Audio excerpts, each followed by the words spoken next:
toddlers understand far more than they're able to say, and knowing what you want but not being able to tell someone is extremely frustrating for them.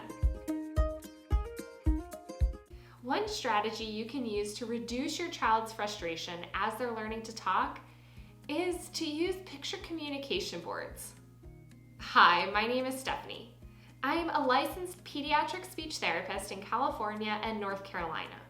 I've worked with countless families who have successfully used picture communication boards as a strategy to bridge the gap towards talking for their young children. A picture communication board for the purposes of this video is a sheet of paper that shows your child their option in pictures.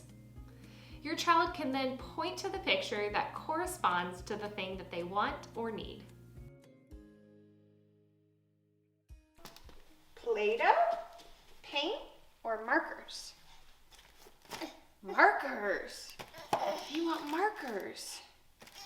Definitely, we can do that. Let's get your markers out. Okay, on to creating picture communication boards. I am going to walk you through 5 steps to creating and using picture communication boards with your toddler at home. Step 1, make your lists. Your first job is to think of a couple of activities that your child enjoys every day in which they have options. For each activity or each category, write a list of words that you think your child wishes they could say. And your list should correlate directly to things that your child can choose. So for snack, you might include a banana, pear, apple, grapes, or crackers. All options from which your child gets to choose for their snack every day.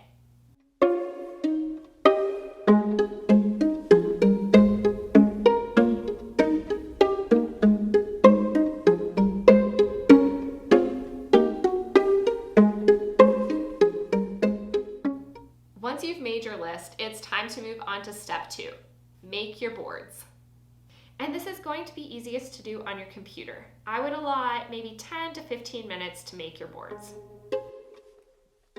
So you're going to want to create a free account at canva.com.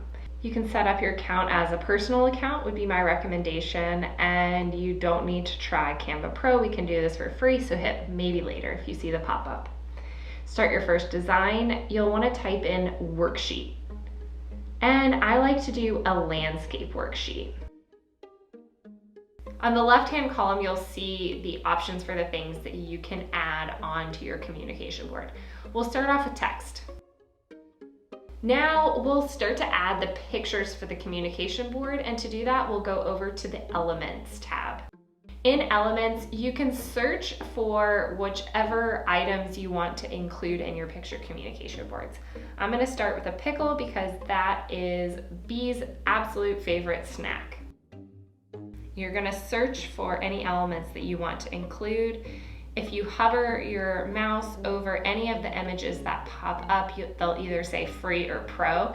You're going to want to include only free images, otherwise you'll have to pay to download your communication board, which just really isn't necessary in this case.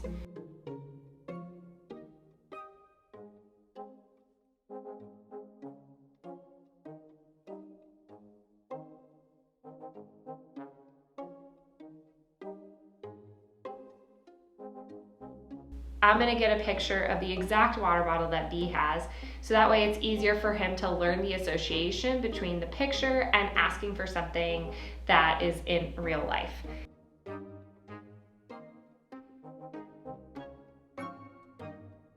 You can put any of your uploads into your communication board.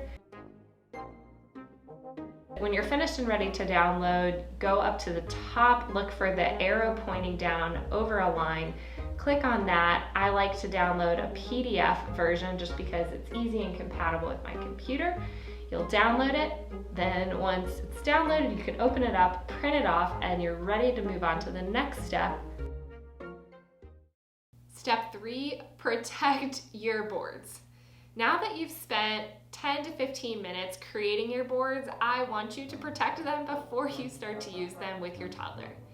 You might put them inside a gallon Ziploc bag and duct tape the seal closed on the bag, or maybe use clear packing tape on the front and back to just add some sturdiness to your picture communication board so your toddlers can't tear them.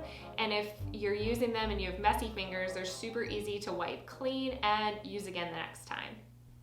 Step 4, show your child how to use the picture communication board.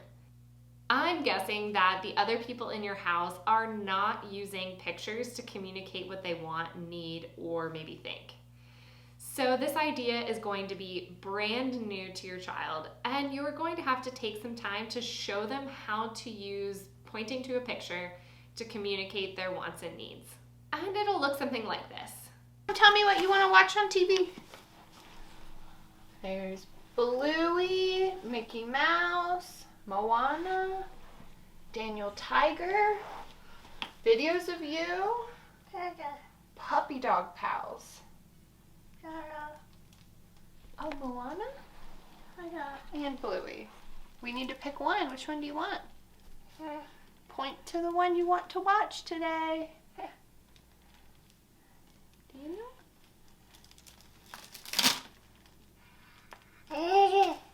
Which one do you want to see?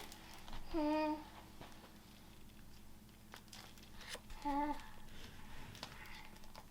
Tiger? Oh, Mickey Mouse. Okay. Let's put some Mickey Mouse on.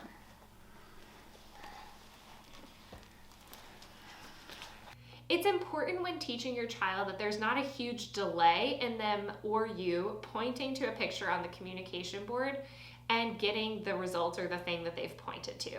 So make sure that you're ready to go when you sit down to practice, so that way your toddler learns the correlation between pointing to a picture and getting something that they've asked for. And it's important to practice during the activity and not at a different time of day. So you aren't going to want to practice with your snack communication board when it's time to watch TV, or vice versa. It's important for your child to learn how to use these communication boards in context or in the activity that they're intended for. If your child has older siblings or cousins that come over often, it's a great opportunity for the older children to be the teacher and to use the communication boards themselves to show your younger child how it works. Each child will take a different amount of time to learn picture communication. I always recommend trying with your picture communication boards for at least 1 week before you move on to something else, because this is an entirely new way for your child to communicate, and it may take a little time for them to learn. And step number 5, make your communication boards available so your child can show you what they want or need. Now that you've made your picture communication boards, you're going to want them to be available for your child to use. How available you make them will vary for each family, so just do what works best for you. Maybe you hang the picture communication board with all the foods on the fridge, so your child can point to and show you what they want when they're feeling hungry. Or maybe you pull out the snack picture board during snack time so your child can make a choice and show you what they want, and then you put it away once snack time is over. I hope you're feeling excited to try a picture communication board with your child. If you have any questions, please leave them in the comments below and I'll be happy to answer them. And if you're enjoying my videos, please be sure to like the videos and subscribe to my channel. This way I know which videos are most helpful and enjoyable for you, and I can make more of what you like. That's all for this video, and I will see you again